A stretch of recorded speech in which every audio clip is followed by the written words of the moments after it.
इस modern world में at least हमने ये तो जाना कि एक इंसान की उसके माँ के पेट में कैसे क्रिएशन होती है, लेकिन आज हम सब के लिए हैरानी की बात यह है कि एक किताब जो हजारों सालों पहले लिखी गई उसमें इस प्रोसेस को स्टेप बाय स्टेप मेंशन किया गया है। जैसे कि एम्ब्रियोलॉजी का पहला स्टेज होता है फर्टिलाइजेशन।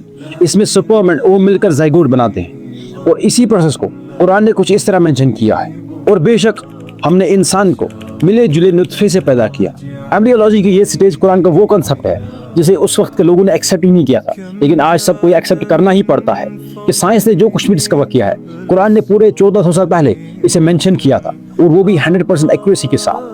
अब चलते हैं स्टेज 2 पर, जिसे हम इम्प्लांटेशन या अटैचमेंट कहते हैं। इस स्टेज में माँ के पेट में एम्ब्रियो क्रिएट हो चुका होता है और वो अपनी माँ के यूट्रस से अटैच हो चुका होता है और अपनी माँ से न्यूट्रिएंट्स लेता है। अब सूरह मोमिनून में कुरान ने इस स्टेज को कुछ इस तरह मेंशन किया है। और फिर हमने नुत्फे को अलग कहा बनाया, और अरबी में अलग किसी चिपकने वाली चीज को कहते हैं। जैसे कि हमने पहले ही बताया था कि माँ के यूट्रस में एम्ब्रियो चिपका हुआ होता है, और सेम कंसेप्ट कुरान ने भी मेंशन किया है कि अब हमने इसे नुत्फे से एक चिपकने वाली चीज बनाया। अब है स्टेज 3, जिसे हम कहते हैं सोमाइट फॉर्मेशन।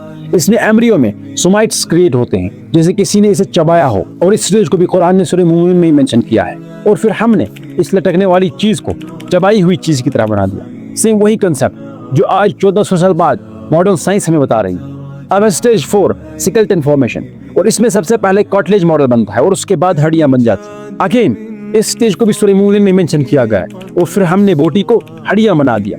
इसके बाद है 5th स्टेज मसल डेवलपमेंट। इस स्टेज में मसल्स हड्डियों के ऊपर डेवलप होती हैं और स्केलेटन को कवर करती हैं। इस स्टेज को भी सूरह मोमिनून में मेंशन किया गया है, और फिर हमने हड्डियों पर गोश्त चढ़ा दिया है। Then we have 6th stage new creation. अब पहले स्टेज का वो एम्ब्रियो एक फीटस बन चुका होता है और एक डिस्टिंक्ट ह्यूमन फॉर्म में डेवलप हो चुका होता है। वंस अगेन सूरह मोमिनून में ही इस स्टेज को भी मेंशन किया गया है, और फिर हमने उसे एक और ही मखलूक बना दिया। अब जरा एक बार अच्छी तरह से सोचो, इस 7th सेंचुरी का टाइम था, ना कोई मशीन्स, ना कोई टेक्नोलॉजी, ना एम्ब्रियोलॉजी कोई प्रॉपर साइंस, लेकिन फिर भी क्या किसी इंसान के लिए पॉसिबल था कि एम्ब्रियोलॉजी की ये स्टेज इतनी प्रिसीजन और एक्यूरेसी के साथ मेंशन करता? अगर इन सब चीजों के बाद आपको अभी भी ये कोइंसिडेंस लग रहा है तो फिर खराबी आप में है, कुरान में नहीं।